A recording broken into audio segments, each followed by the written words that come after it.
নমস্কার বন্ধুরা, আবাসের টাকা পেতে লাগবে না ইউডিআইএন নম্বর অর্থাৎ অভিন্ন ইউনিক আইডি নম্বর। অভিন্ন ইউনিক আইডি নম্বর ছাড়াই কিন্তু আপনারা এবারে আবাসের টাকা পেয়ে যাবেন, এমন তথ্যই প্রকাশিত হয়েছে, যা আজকের ভিডিওর মাধ্যমে আপনাদের আমি সরাসরি দেখিয়ে দেব। আপনারা জানেন আজ থেকেই মাননীয় মুখ্যমন্ত্রী কিছুক্ষণ পরেই উপভোক্তাদের ব্যাঙ্ক অ্যাকাউন্টে প্রথম কিস্তির 60,000 টাকা পাঠানোর শুভ সূচনা করবেন। তবে এক্ষেত্রে অনেকেই কমেন্ট করেছিলেন, আপনাদের সুবিধার্থে জানিয়ে রাখি, জঙ্গলমহলের কিছু এলাকার ক্ষেত্রে এই আর্থিক সহযোগিতার পরিমাণ মোট 1,30,000 টাকা হবে।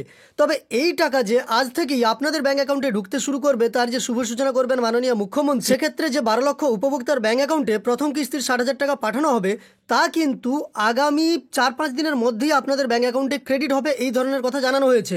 যদিও মাননীয় মুখ্যমন্ত্রী ঘোষণা করেছিলেন 30শে ডিসেম্বরের মধ্যেই সেই টাকা আপনাদের ব্যাঙ্ক অ্যাকাউন্টে ক্রেডিট হয়ে যাবে। তাছাড়াও এর পরের কিস্তির টাকা আপনি কবে পাবেন, মানে প্রথম কিস্তির 60,000 টাকা আপনি পেয়ে গেলেন, বাড়ি নির্মাণ করতে শুরু করলেন, পরবর্তী অর্থাৎ দ্বিতীয় কিস্তির 60,000 টাকা আপনি কবে পাবেন, সেই নিয়েও কিন্তু তথ্য জানিয়ে দেওয়া হয়েছে। যাই হোক, আজকের ভিডিওর মাধ্যমে আমরা দেখব যে রেজিস্ট্রেশনের কথা আপনারা বলেন যে আপনাদের রেজিস্ট্রেশন হচ্ছে না, রেজিস্ট্রেশন আপনাদের এখনও ক্যাম্প খোলা হয়নি, কিংবা রেজিস্ট্রেশন হলেও আপনাদের ইউনিক আইডি নম্বর বা ইউডিআইএন নম্বর দেওয়া হচ্ছে না, আপনারা পাচ্ছেন না, সেক্ষেত্রে কিভাবে এই কয়েকদিনের মধ্যে আপনারা বাংলা আবাস যোজনার প্রথম কিস্তির টাকা পাবেন? এই জন্যই কিন্তু একটি রিপোর্ট আপনাদের আমি দেখাবো, যেখানে জানানো হয়েছে আপাতত এই ইউডিআইএন নম্বর বা ইউনিক আইডি নম্বর ছাড়াই টাকা দেওয়া হবে, ট্রেজারি থেকে সেই টাকা পাঠানো হবে, তার লিস্ট বা মাস্টার রোল পাঠিয়ে দিতে হবে ট্রেজারিতে, এই ধরনের নির্দেশিকা জারি করা হয়েছে নবান্নের পক্ষ থেকে। তো চলুন আজকের ভিডিওর মাধ্যমে আমরা সেই সমস্ত তথ্য ডিটেলসে দেখে নিই।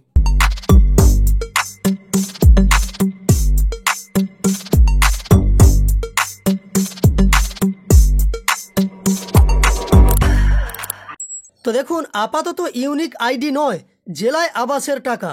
প্রশাসনিক সূত্রের দাবি, জেলাভিত্তিক উপভোক্তাদের হিসেব কষে একটি জেলায় কয়েকশো কোটি টাকা করে পাঠানো হয়েছে। প্রথম কিস্তিতে এক একজনের 60,000 টাকা করে দেওয়ার কথা। সংশ্লিষ্ট সূত্রে জানা যাচ্ছে আবাস তালিকায় সব মিলিয়ে প্রায় 11 লক্ষ উপভোক্তা রয়েছেন। আনুষ্ঠানিক সূচনার 24 ঘন্টা আগেই জেলায় জেলায় আবাস প্রকল্পের প্রথম কিস্তির বরাদ্দ পাঠিয়ে দিল রাজ্য সরকার। মানে আজ যে মাননীয় মুখ্যমন্ত্রী এই টাকা দেওয়ার শুভ সূচনা করবেন, তার আগেই কিন্তু জেলাগুলোতে টাকা পাঠিয়ে দেওয়া হয়েছে। আজ মঙ্গলবার আনুষ্ঠানিকভাবে বরাদ্দ বিতরণ কর্মসূচি শুরু করার কথা মুখ্যমন্ত্রী মমতা বন্দ্যোপাধ্যায়ের। তার আগে সোমবারই প্রতিটি জেলা প্রশাসনকে বরাদ্দ দিয়ে দিল নবান্ন। প্রশাসনিক সূত্রের দাবি, জেলাভিত্তিক উপভোক্তাদের হিসেব কষে একটি জেলায় কয়েকশো কোটি করে টাকা পাঠানো হয়েছে। প্রথম কিস্তিতে এক একজনকে 60,000 টাকা করে দেওয়ার কথা। সংশ্লিষ্ট সূত্র জানাচ্ছে আবাসের তালিকায় সব মিলিয়ে প্রায় 11 লক্ষ উপভোক্তা রয়েছেন। অতিরিক্ত আরও 1 লক্ষকে এই পরিমাণ টাকা দেওয়া হবে, অর্থাৎ মোট 12 লক্ষ উপভোক্তাকে টাকা দেওয়া হবে, যাদের বাড়ি ভেঙেছে প্রাকৃতিক কোনো বিপর্যয়ের কারণে। সব মিলিয়ে এই দফায় গোটা রাজ্যের জন্য বরাদ্দ হয়েছে প্রায় 7,200 কোটি টাকা।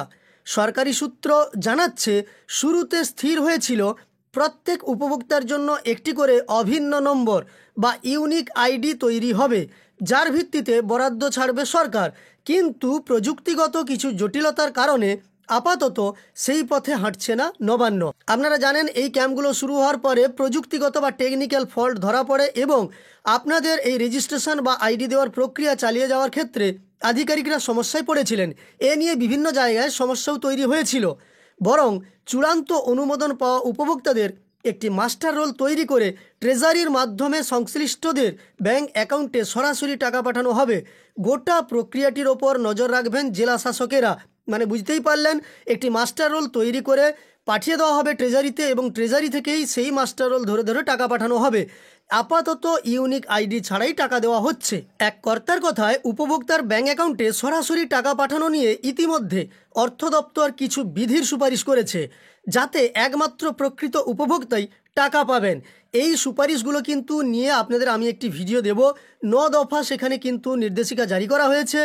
একের টাকা অন্যের অ্যাকাউন্টে না যাওয়া অথবা ভুয়ো অ্যাকাউন্টে টাকা চলে যাওয়ার মতো ঘটনা ঠেকাতে সেই বিধি মেনে চলতে হবে।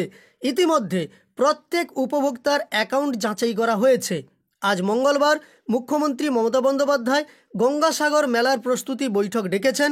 সেই বৈঠক থেকেই আবাসের টাকা বিতরণ কর্মসূচির সূচনা করার কথা তার। সূত্রের দাবি, সেই কারণে প্রতিটি জেলা থেকে কয়েকজন করে উপভোক্তা উপস্থিত থাকবেন।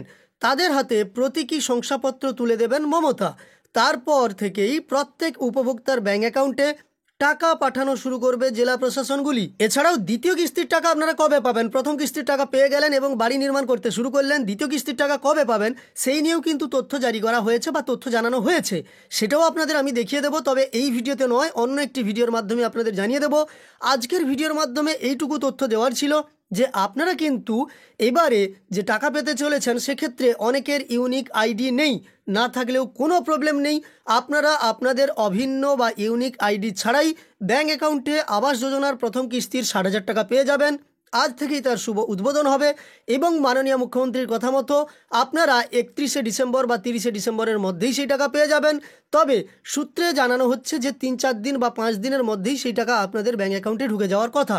দেখা যাক, পরবর্তীতে এই ধরনের কোনো আপডেট এলে আপনাদের আমি জানিয়ে দেবো।